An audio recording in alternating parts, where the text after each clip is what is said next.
All right, we are back another Saturday on our Black Media Network with the Watchdogs. And Julius, you're out and about. Tell us what you're up to. Yeah, I'm out here in the city of Savannah. I'm trying to Hey, see why my mic don't want to work. no, Can you we hear hear me? you. Yeah, we hear Oh, you okay. well.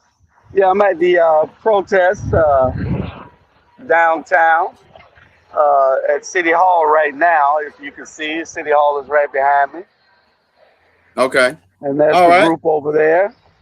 And so let me bring our guests in so they can chime in. But what's your protest? What's this This is protest a about? protest about a shooting happened over in one of the black areas. The police officer shot a kid 5 times. Huh? Yeah. All right. And for our guests who Huh? just brought in, Audi Lee. we're gonna Audi our Lee. conversation today is on Yeah. His name our was conversation called today is police on officer. black male success. And so, what we're going to do, though, I wanted to bring Julius in. He's at a rally. A few weeks ago, we had a young black man murdered by one of the Savannah police officers. Nothing has been done about it. And this is just a rally. But what I want to bring Julius on to talk about today is how we have got to stop being apathetic in the black community. So, Julius, go for it. So, Julius, you and I talked earlier.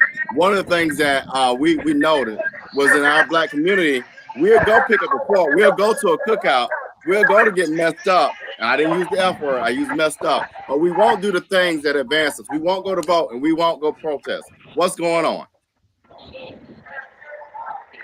We're here at City Hall. I can't hardly hear you, Robert, because the Right, pastor right, was. right. They were doing a prayer. And Robert, see that man with that dog right there? I'm not Yeah. gonna pet that dog. Don't be Okay? messy. Don't be messy. Don't be messy. Don't be messy. That's why black folk Y'all ain't don't get know the along now. story, Y'all right? nasty. Yeah, Robert will tell y'all that story later. But anyway, I can't Y'all, hardly hear you because for some reason, my mic is real low, and the noise behind me at City Hall Savannah is real uh, loud. But what is, you'll see that they're protesting here in front of City Hall, and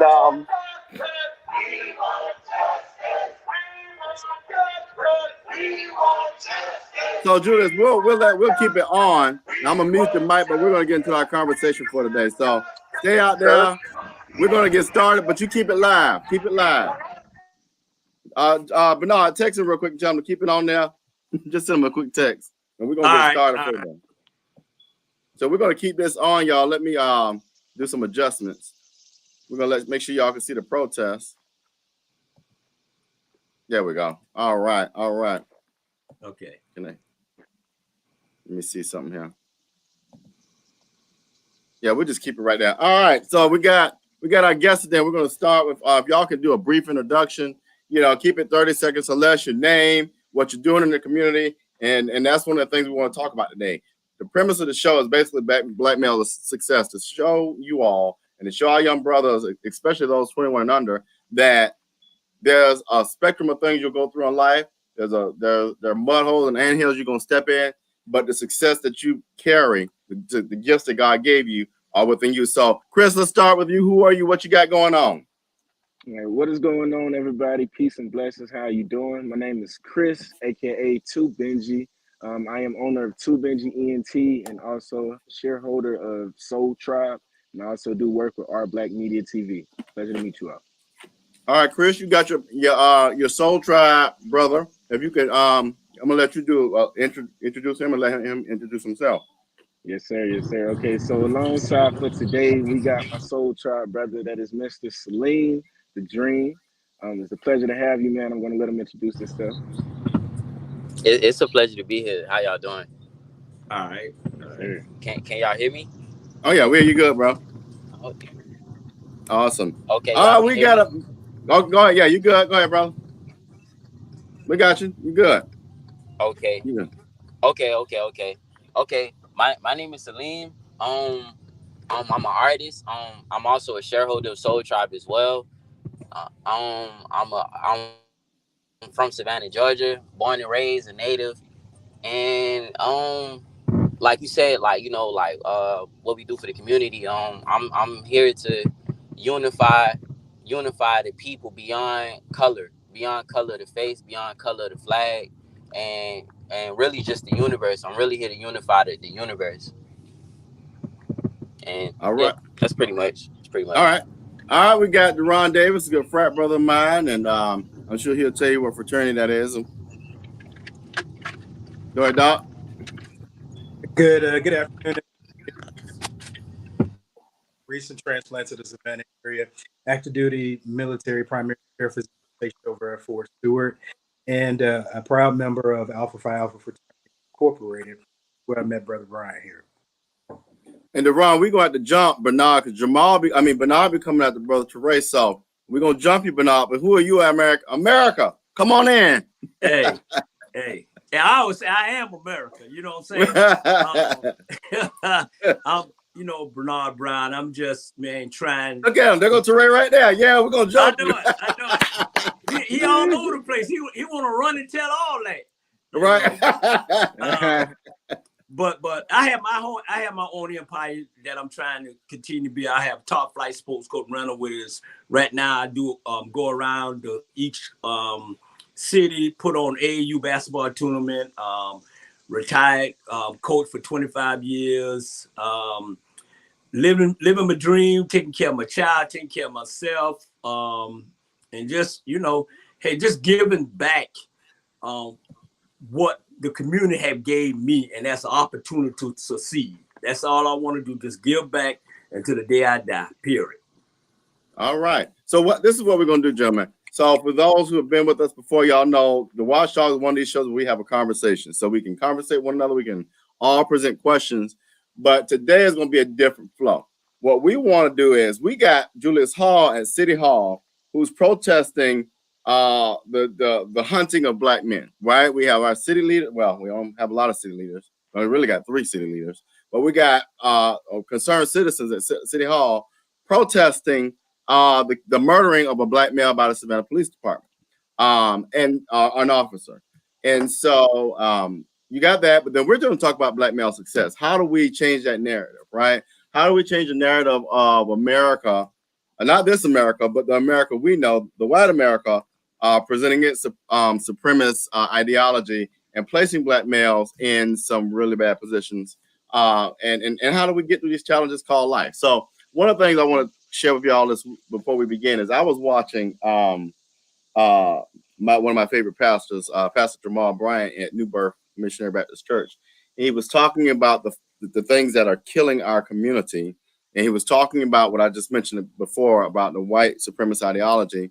I want to get you all's opinion on what you see as what is America for black males? And the questions we present, I'll kind of ask some people to share their feedback, but we won't be able to respond to every question. But this one in particular, how do we navigate that? What's your interpretation of that? So we'll start with you, Chris. Okay, and so first and foremost, speaking from my personal perspective and also from my age range, one thing that I believe that we need to do in order to navigate that is first understand that the media is controlling the narrative right now. And of course, a lot of things come with that, but we need to make sure that we are being the representation that we want. A lot of that stuff comes with what we choose to broadcast, what we choose to do, and make sure that that is getting broadcasted. A lot of that right now is a lot of filler. It's a lot of filibuster. It's a lot of things that's portraying us in a negative image of that doesn't represent the majority. So first, I believe we need to make sure that we are playing a major role in these media companies. And not only just that, but we making sure we broadcast the media that we truly need to see and need to hear, whether that be audio version or whether that be video version. I believe that's one of the first steps that we need to start taking a lot of care into and taking a deeper look into. All right, Deron, what's your response to that? Wow, I got so caught up in the brother's response. I wanted to hear the question one more time so I make sure I answer it. So, this America we live in, I mean, how do you interpret it for black males as a black male? What is it? What's going on? Just kind of, flow with it. There's no right or wrong. So, I mean, I got to agree with Chris. The difficulty for black men in America right now is partly media representation. I don't,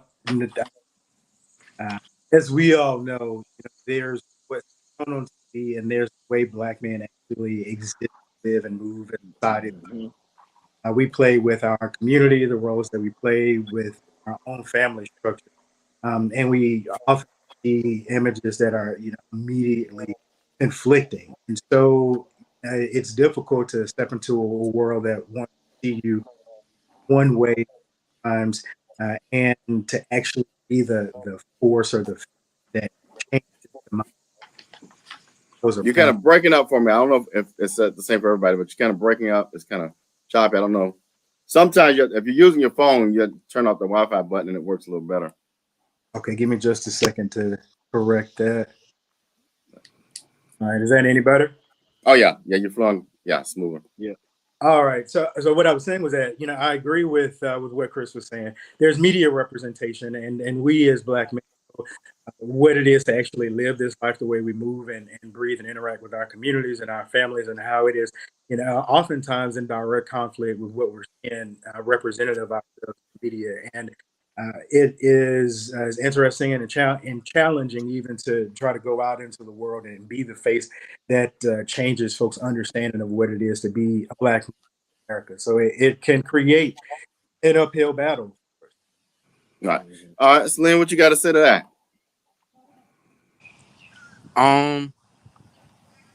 Like what is America to me? Like what does America do? Like take it where y'all want to take it. Okay. Like first I'm gonna say that America is a sacred land. A sacred land.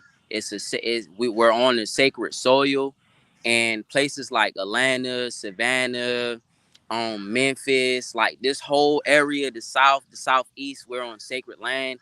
And I feel that the people, if we want to say the system, white people, whoever, the government, they know this, so they utilize this to their advantage. And what they do is just basically, they basically have us have our people, especially they have us enslaved. They have us enslaved. They have us like cattle. They have us domesticated. So I say all that to say that like America is a sacred land. It is a special land, and it's a special soil, and it's the reason why us as the indigenous people, why we are here on this land, and why we have the task to conquer this land again, because it's written in history. It's written in tales, folklores, the scriptures. It's written in that for us to come back and take what's ours. So that's kind of like I kind of want to just like say that on a positive tip more so than focus on the white supremacy, because they just doing their job. Like that's what they was put here for. They was put here to, like, we're their devil and they're our devil. They was put here to hold us captive. So it's up to us to be the solution. So that's all I have to say to that. That's how I feel, though. I feel we're on the sacred land, and I feel that that we're in the favor of God. We just are awakening to it as a collective, as a whole. We're awakening to our real favor. Okay. All right, Bernard, what you got to say? Hey, I'm going. I agree with everything everybody said. I agree with y'all young man said. I do. And since I'm the old dog on this show, You old as hell.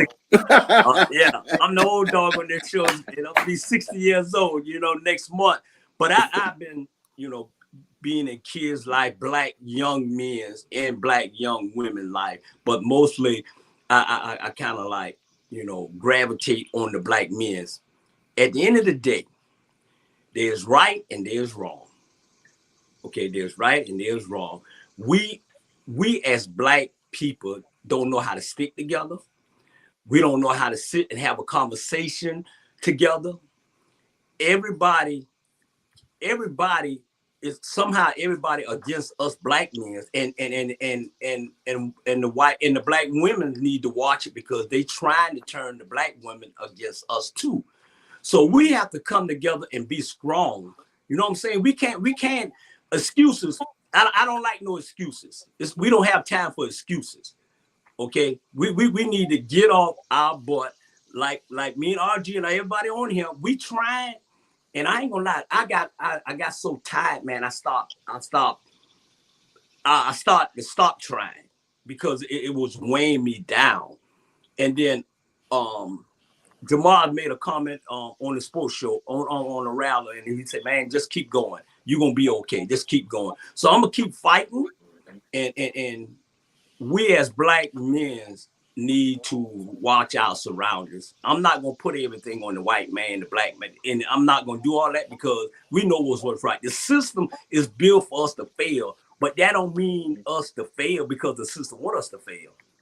You know what I'm saying? Ain't nobody putting these guns in these black folks' hands and say, okay, I want you to go and shoot that guy there. No, you getting the guns and you know where to get the guns, and the law changed because of us.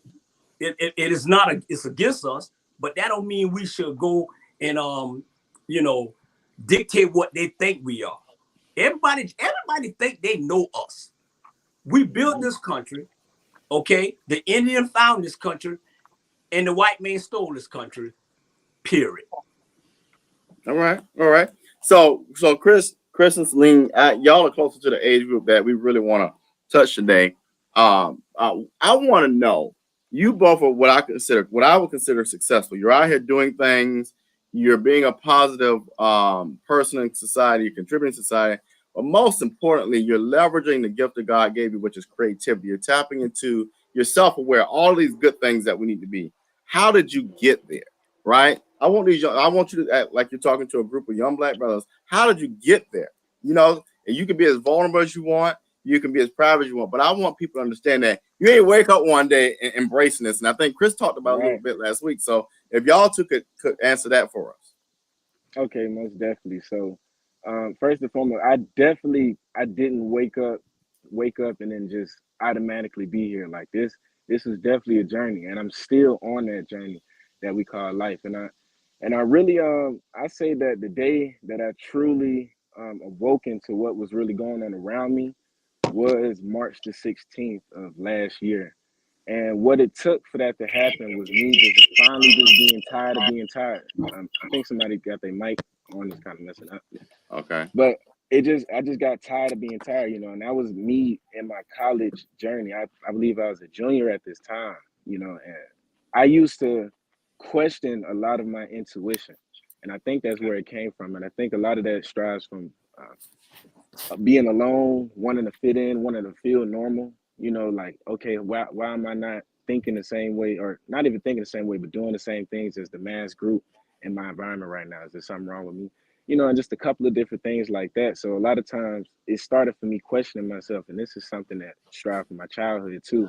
So a lot of this really just came from me slowing down my time and really starting to want to understand myself more so I can understand my environment more. And it started with last year. You know, I had came across a group of friends, some that I've already been around, some that I just came across, which was one of them was Celine.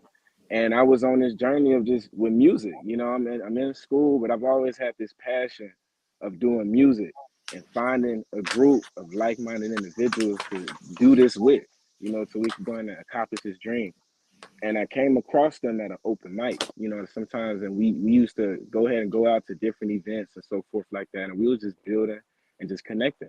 But on this particular day, something was just different. Like the energy was just feeling different.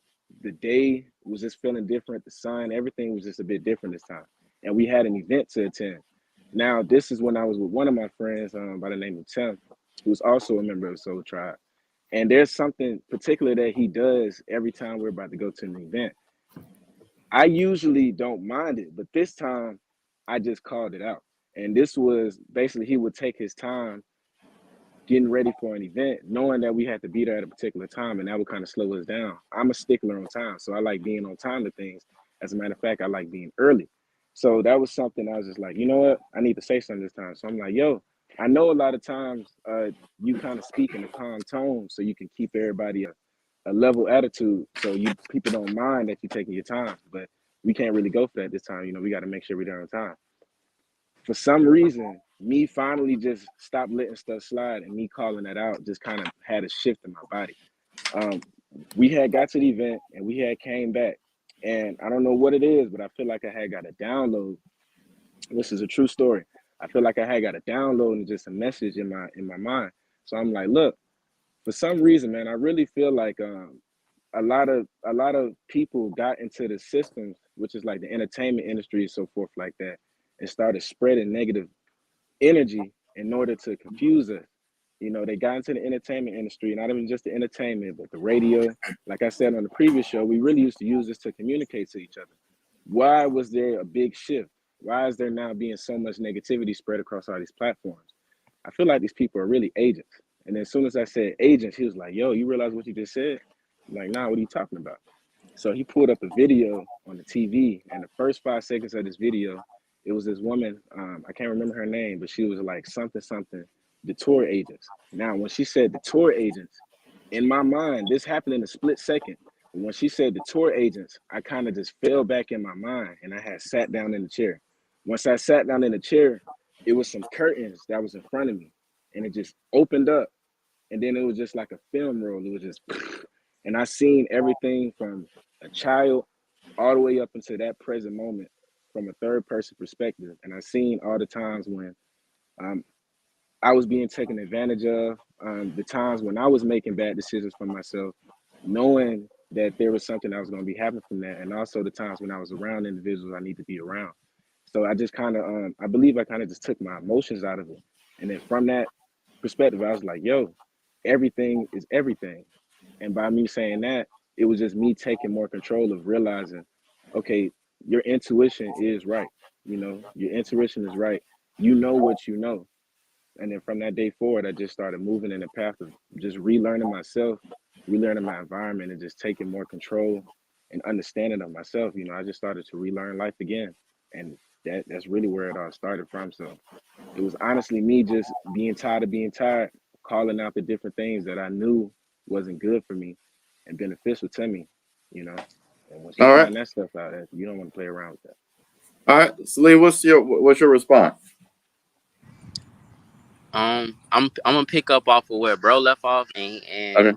I'm glad you told that story, man. I'm going Yes, down sir. memory lane. I'm seeing it too. Yeah, man. Definitely. But like it's the same thing. Like same thing with me. I come from a family. I come from a family. Julius Hall is my cousin, Oh, so I he know can it. tell You you. already Yeah, told me.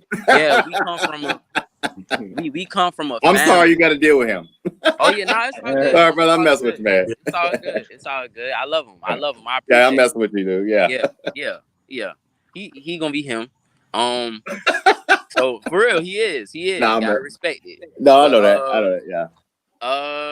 like I would say, I come from a family of a lot of women.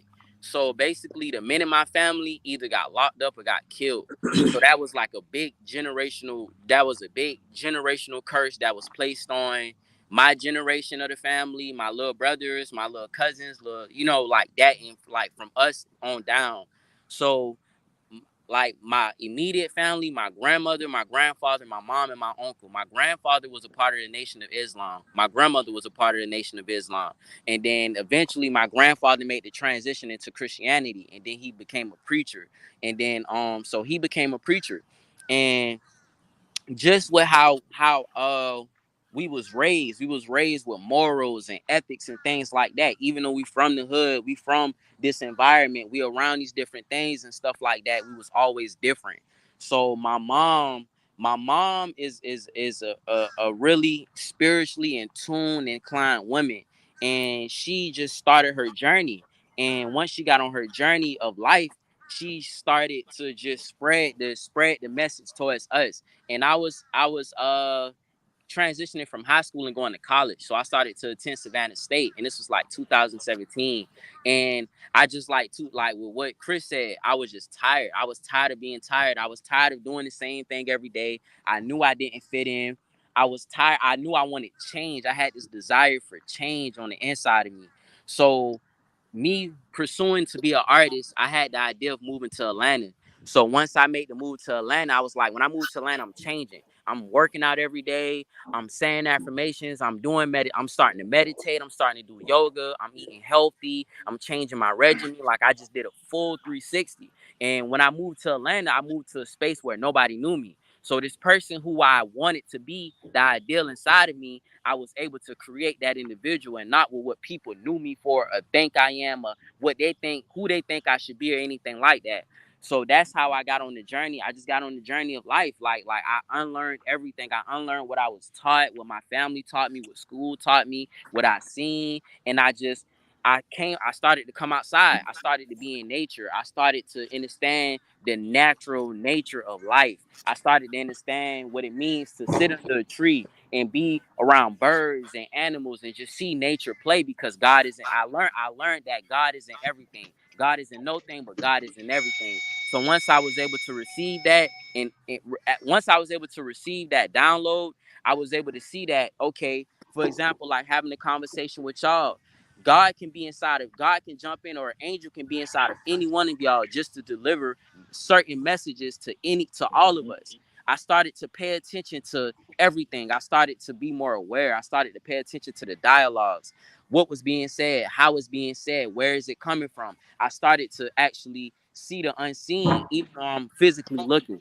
So, I just say all that to say, I just want to change. I just want to change myself. And I wanted to actually be able to change myself and to be able to be an example and epitome, to be like, you can be like this. I have tattoos on my fingers. I have tattoos on my fingers. I have tattoos on my face. Like, I done had all type of jobs. I done helped people get $1 million deals, working for white people. I done did all type of stuff. And I'm only 23 years old. So it's like, defining like actually being an outlier, like not being in the box because they want us to be in the box. And I don't just want to just say like they want to like make it like so much of an enemy thing, or it's it's a divide.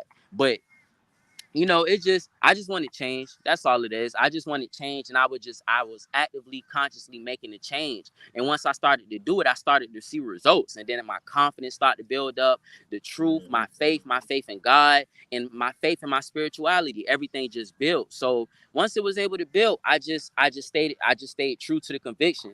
And then now I'm just walking in my purpose. I'm just walking in my purpose and purposely doing that.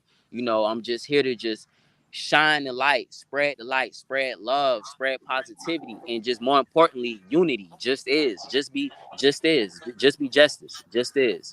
I'm just is. So, just wanting to change, No, that was good. having You the almost desire. got you almost got some lyrics out of that. I want to give you props on that. But That's no, good. I want to start with these young people because I wanted the young brothers, 21 and under, and the parents to see what you see before you. These young guys, this represents black male success. This is what our black males bring to the table. Yeah. That's why I tell parents all the time: don't let these teachers tell you about our young black males. What you saw right there is creativity, vulnerability, ability to be self-aware. That's what we represent. So that's why I started there. So let me go to the old heads right quick. The old Deron and Bernard.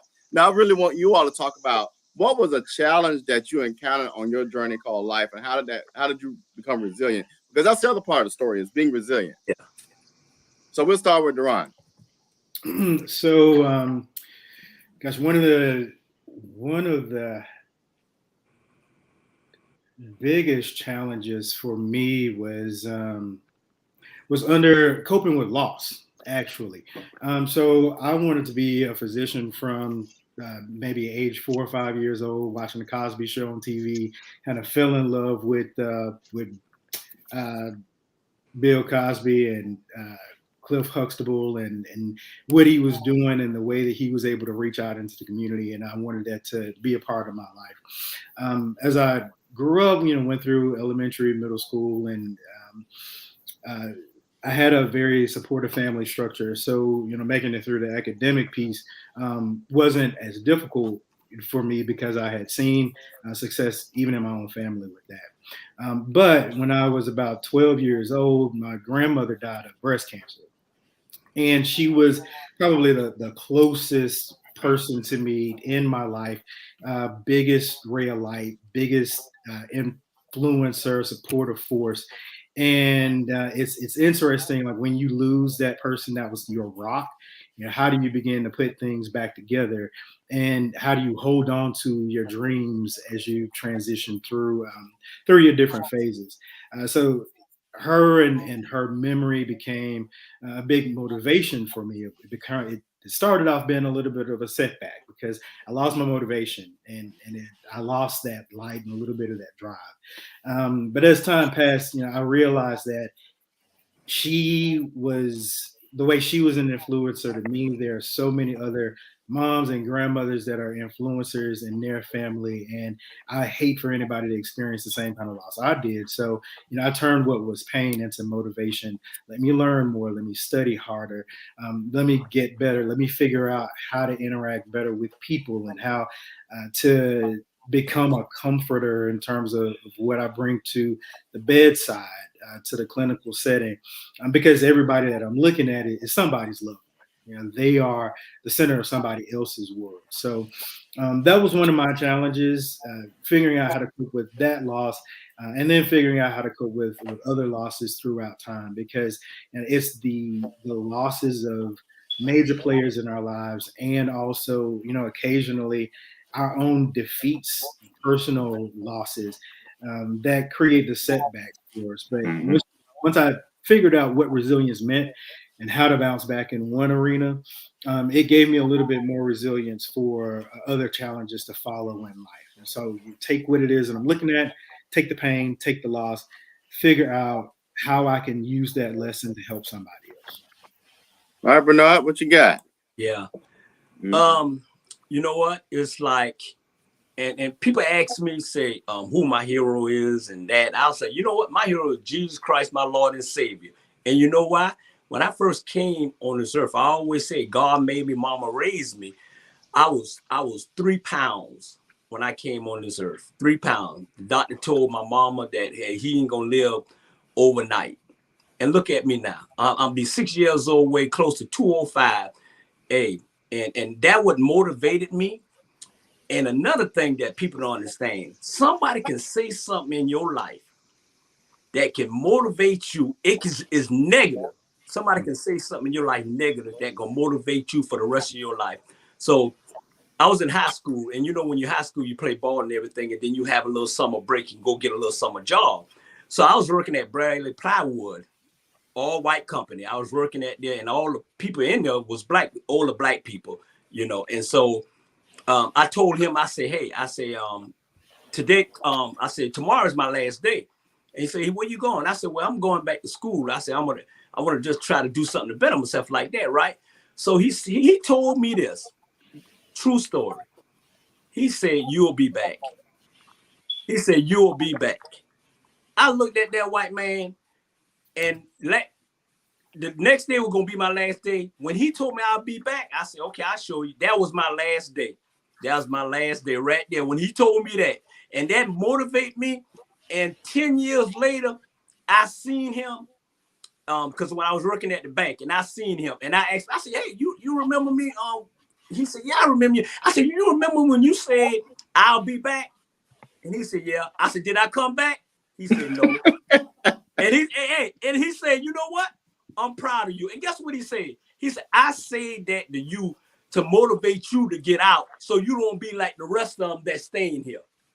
And ever since then, man, that just motivate me. It's like when somebody tell me I can't do it, I'm gonna do it. You know what I'm saying? Follow young men. Let me tell you, young men also follow your dream. Don't never let nobody tell you what you can't do. Just because society is where it is, that don't mean you have to be a number to it. You know what I'm saying? You keep going, you keep scribing. I've been dealing with young folks for 25 years and still dealing with it. And the past week, I just did a basketball tournament at Georgia Congress Center. All young kids from age 5 all the way to 18, black men. I love them because I get down to their level. We laugh, we talk, I joke with them, I get serious with them.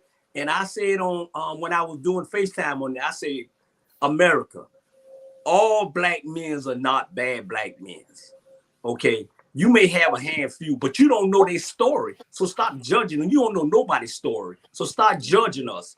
At the end of the day, brother, I love y'all. Whatever y'all need, if y'all want for me or whatever I can do, y'all hit me up. Because, hey, we in this together. This fight ain't for one or two.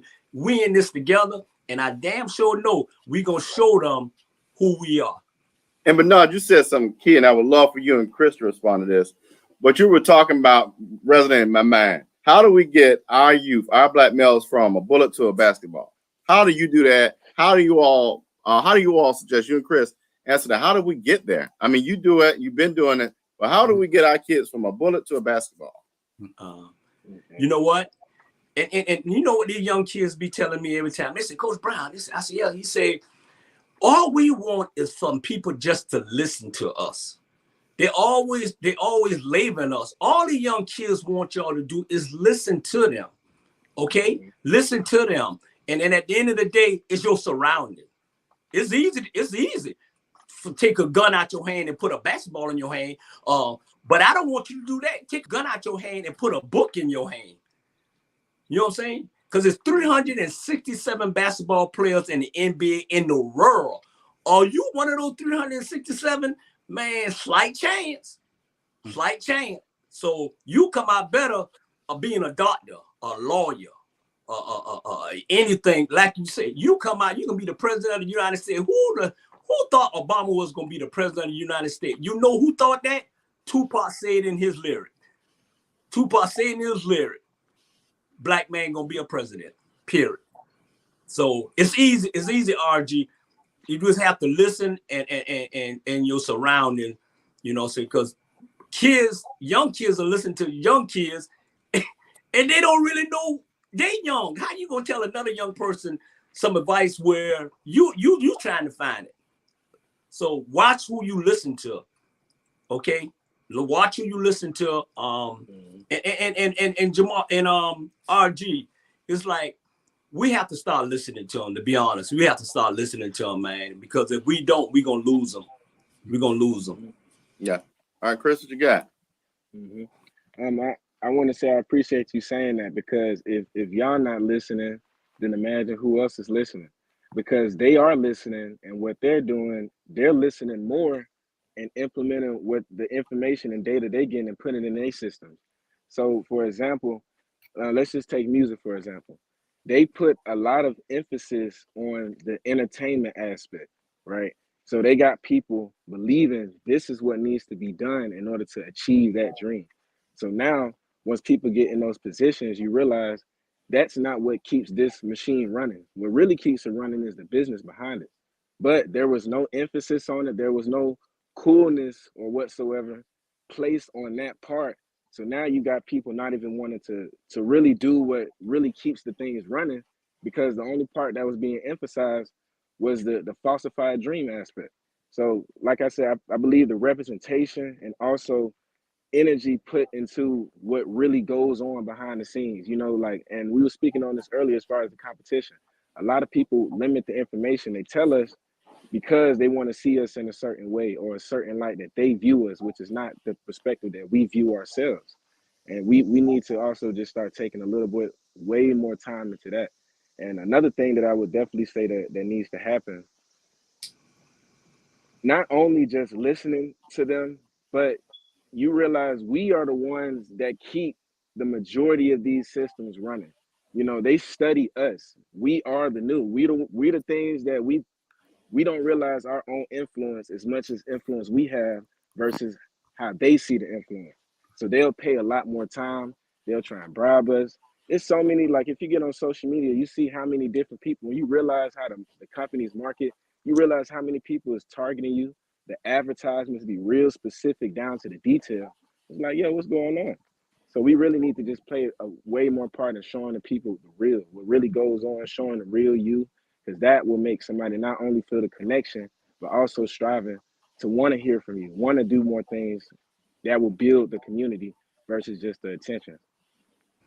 Perfect. Celine, you said something a moment ago that resonated, and I want to get back to it. And somebody somewhere, and we have it in our families. We have what's called a lineage, and you were able to break that, what you call a generational curse, right? We all have it in our families. But I want you to talk specifically about how were you able to do that, like support systems, your own self-awareness. I think you said you had a reawakening. Talk us through what that looks like, because somehow that can probably trigger a young person to say, you know what, I don't have to do what I've seen. Don't forget I'm you, bro. Okay. Yes, I want to say this real quick, Mr. Bernard. Thank you. We here for real. Thank you for saying that. Just thank Hmm. you for expressing the love and letting it know, putting the love on the table. Seriously, really, all of y'all. Right. Thank y'all. Mhm. We really appreciate this Everything just need because we love. need Yeah. y'all. Just like Yeah. y'all need us, we need y'all on our side because Right. what we facing is different. It's different than the past. It's not what our people faced before. It's way different. So we need y'all wisdom because y'all been here longer. We need that. Hmm. Y'all been a part of this longer. So we need that. So I just wanted to say that. And to answer your question, what does it look like? It looks scary. It looks fearful. It looks crazy. It looks like you tripping. It looks like you seeing things. It looks real it looks real unique and divergent. And how I was able to get to this point, in all honesty, faith Yeah. like Yeah. faith. You get what I'm saying? Like I'm gonna be like transparent with you. Yeah. Faith. Like my faith in when I started to I I understood. I started to learn that it's levels of everything. It's levels of everything. It's systems to everything. It's a process to everything. So how America is set up, how the world is set up, how society is set up is built off a system. It's a matriarch. It's a matrix. So they built it like what Chris was saying. These people study us so much from our phones. They study us because we're their energy source. We give them life. And I'm not trying to go, too far off left, but we give them life. So what it is the programming. They program. I had a couple white friends. No lie to y'all, my white friends, and I'm gonna be honest with y'all, I smoke. Mhm. My white friends had like they encouraged me to smoke in public. I've been in public smoking because of my white friends, because they have the programming that there it is free, this liberation, the land of the free. You know what they say about America, liberty, things like that. They actually feel that. With us, they program fear. They program Mm. suffering, misery. They program these different tactics inside of our brains, inside of our DNA. It's gotten in our DNA. So now it's something that's able to just, we look at it as like, okay, like dang, like how can we get this out? We get this out by doing natural things, getting back to nature, coming outside, sitting under the sun, sitting under the moon, because we're a part of the sun. What melanin is in the sun, vitamin D is in the sun, vitamin D is in the soil. So these things, they took us out of our nature, and then they taught us to be like them, why they be like us, why they praise our gods, why they worship our gods, why they siphon our energy. We're the battery, and then they utilize it to create their world. So it's like just meditation, being in nature. Like I say, like changing my lifestyle, changing my lifestyle. I live a very holistic lifestyle. I drink herbal teas, I take herbal baths. Like these things really do work. What they did is they put the fear in, like, oh, if somebody is drinking herbal tea, what you do? You do voodoo, you do roots, these different things. Roots is our roots.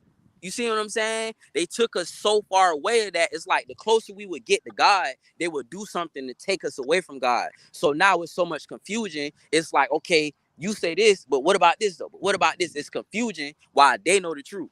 So it's um, like I say, faith. I just had faith. Like the more I was being revealed along my journey, the more I was being confirmed. And how I got confirmation was through people, through meeting people like you guys, through signs in nature, literally physical signs. I could see a sign on the billboard. I could be thinking about something. I could be praying to God to ask him to guide me to a certain direction or give me the answer to something, and it will come through a person. It will come through a physical sign. It will come through me hearing something on the radio. It'd be simple things like that, but you have to be aware to got so now our mind, from one thing to another, we focus on one task. It's hard to be present in the present moment. So, just those different things just help. And it may seem like a lot, but it's not a lot. It's a process. So once you in the process and you take it step by step, moment by moment, day by day, things like that, it'll unfold. it unfold and it'll become easy and natural, and you will feel it. You will feel it inside your heart. You will become more open in the heart, the soul. You will learn so much more about yourself. Like, we're limitless beings. We're limitless beings. We're really superconductors. Like Mr. Bernard say, sometimes he gets tired. Mr. Bernard, the reason why you still doing what you're doing right now is because you're a superconductor. What's inside of you, you have the ability to be able to give all of your energy, and when you release it, it comes right back tenfold. That's God. It's poured. Your cup is poured. Your water is poured right back into your cup once you give it away. You see what I'm saying? So it's like they put these different things, fear. Their biggest tactic is fear. And they put fear in everything, like from disease, dis-ease. All it is dis-ease. You're not at ease right now.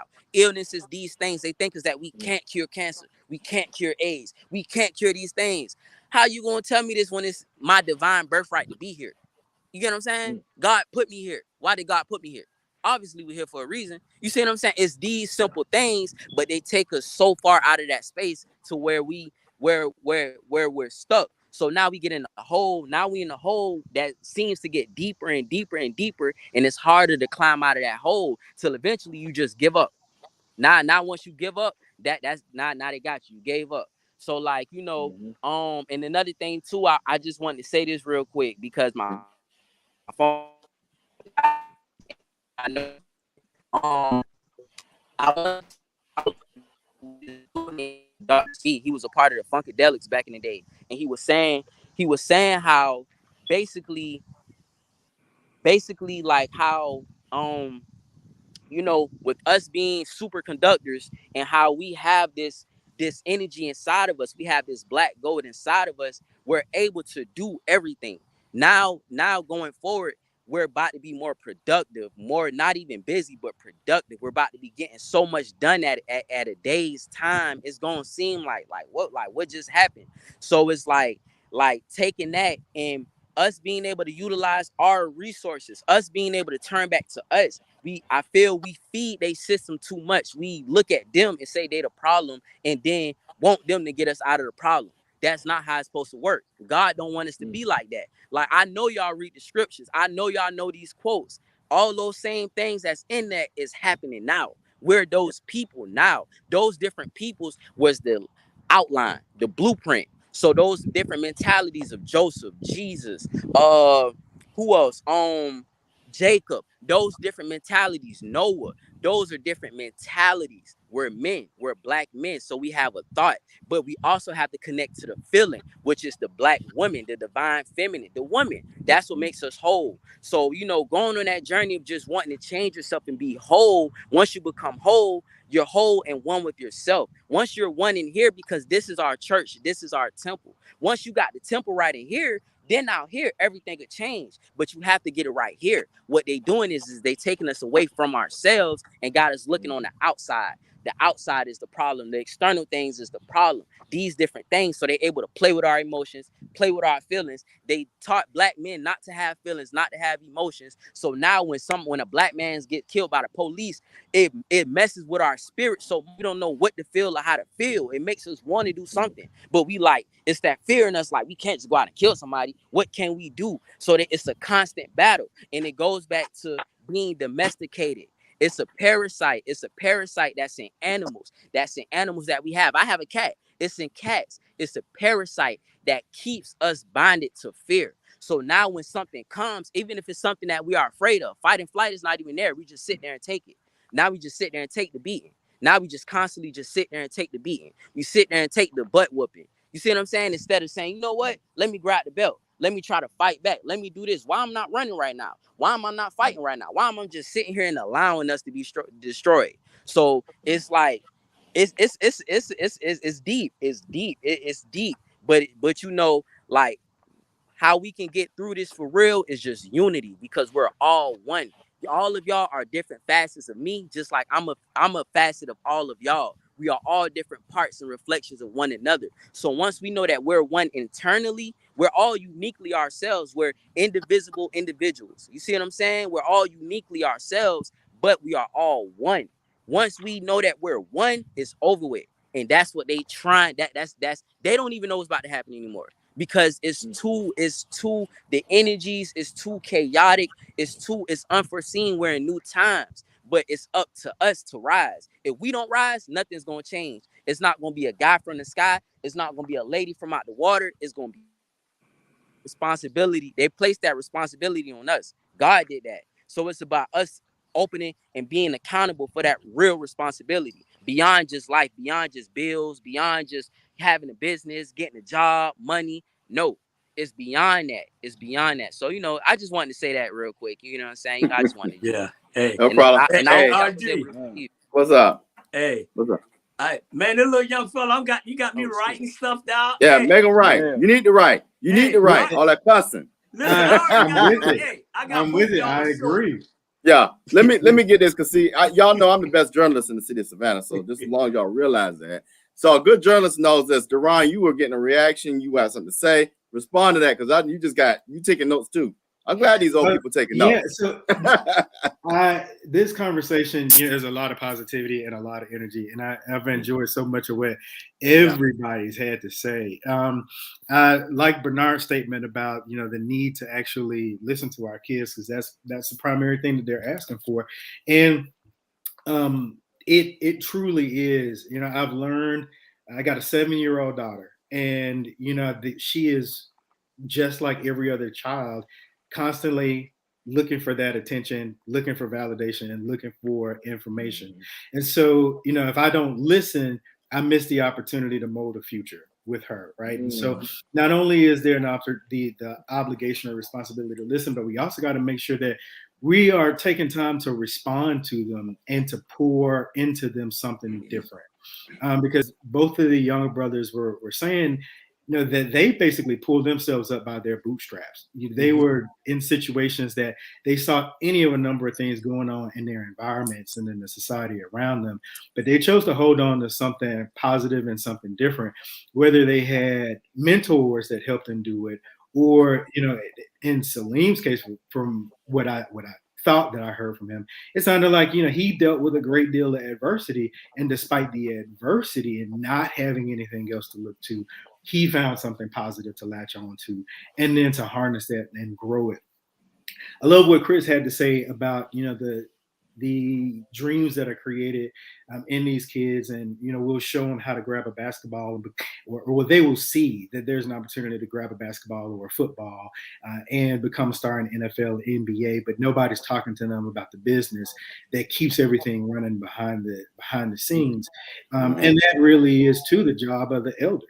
If we are sitting here taking our time to pour into these young people who have all of this raw energy and talent and drive to move forward, and we expose them to the entire spectrum of possibilities rather than just the one thing that they're able to see, who knows, whether or not we just created the next billionaire, the next media mogul that helps to change the images that we're seeing of Black people as a whole in the media, period. I enjoyed what Salim had to say about meditation and centering the mind. One, again, that young brother was talking about finding a way and figuring out how to hold on to positivity in the midst of negativity. And he brought up the notion of meditation and how he managed to kind of purify himself in his visions. And, I wanted to accentuate that, because meditation has been lauded as a way to clear the mind, to center the mind, to be able to see your own visions more clearly, and to be able to plot your path toward your dreams a little bit more clearly, because now you have the peace of mind, and now you have a little bit more clarity. You know where to seek inspiration, and you know where things to block out. So that was just amazing.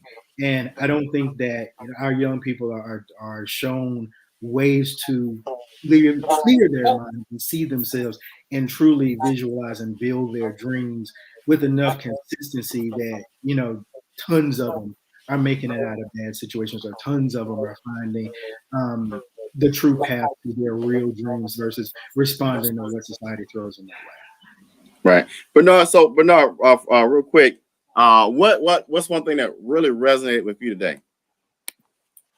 You know what? Just what I love about I'm passionate about my young people. You know, I am. Because I've deal with them so long. You know what I love about them?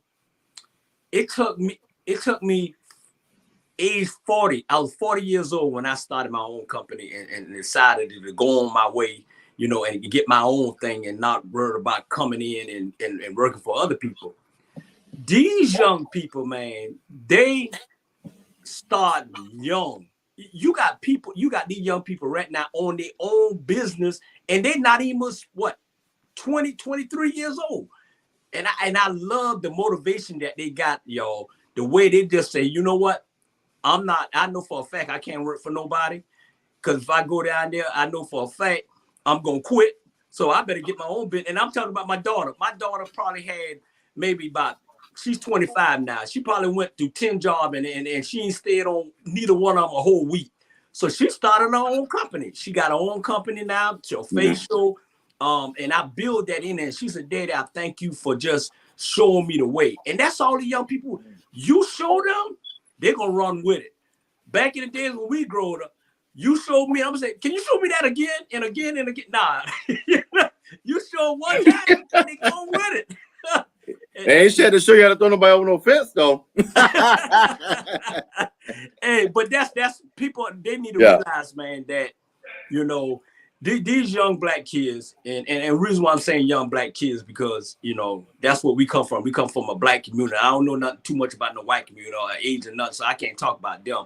But one thing I do know is, man, I'm proud of them because, especially the young girls, man, these young girls ain't waiting on these young boys, man. They just popping. They just doing their thing.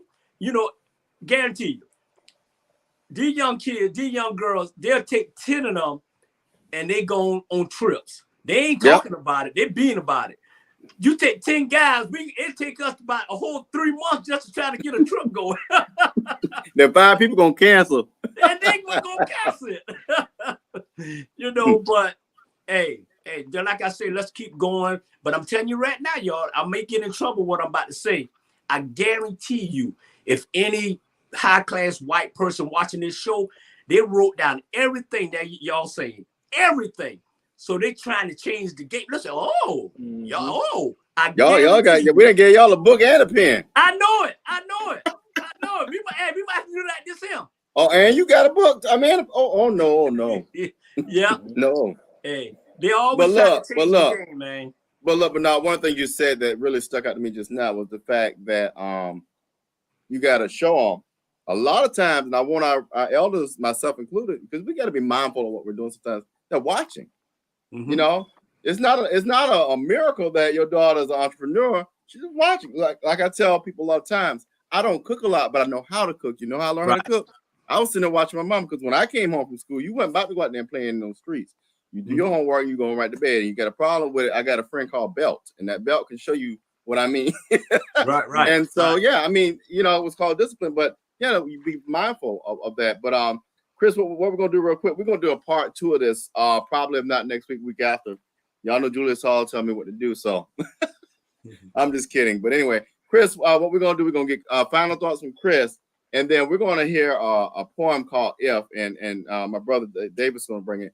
If is a poem that a lot of people should read, and for our young black males, I want you to print it out and put it on your wall. It's a very powerful poem. We learned it in Alpha. A lot of our national Panhellenic organizations learn the poem. A lot of organizations in general learn it. And it's a very powerful poem that whether you're in a good moment or a bad moment, you remember that your compulsion, your character, and your power is everything. We're gonna make mistakes. Heck, I'll make some serious ones. You're gonna step in an ant bed, you're gonna get bit by a dog, as I did yesterday. But you keep going because the power and the gifts that God gave you are within you, and you leverage them. So click Chris, final comments, and then Duran will shoot over to you, and then we'll close out.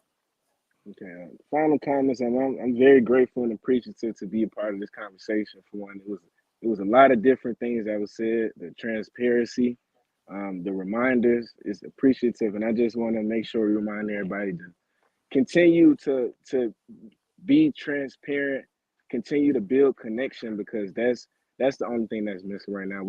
Everybody just need to make sure that we got each other before other people got us.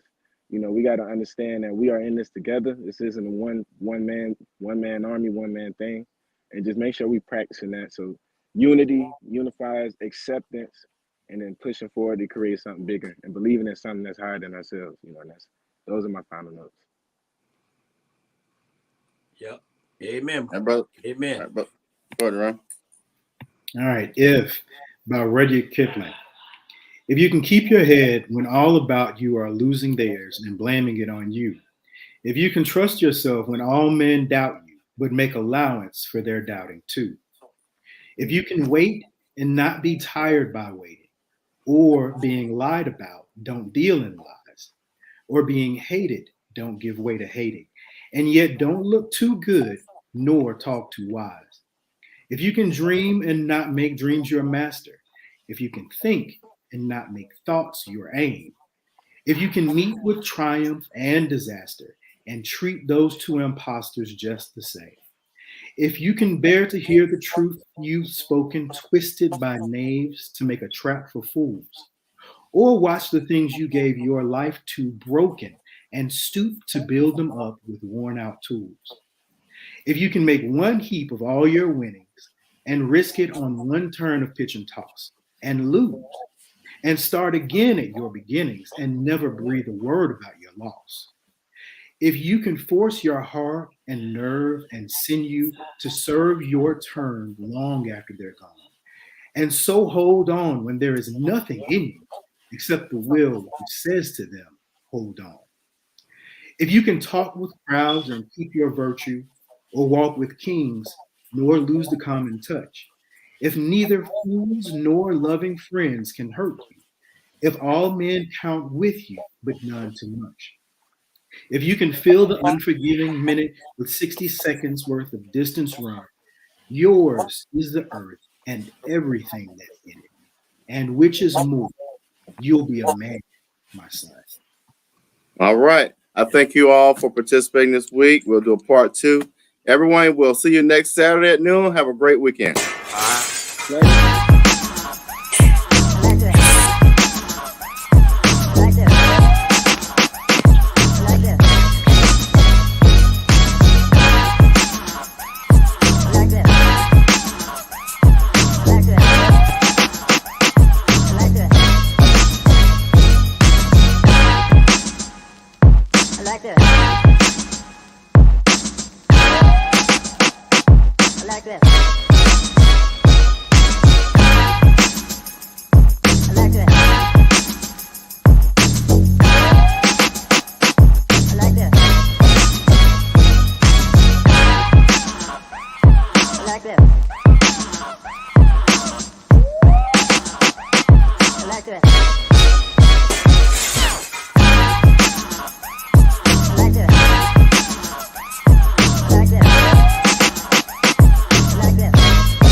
Like this.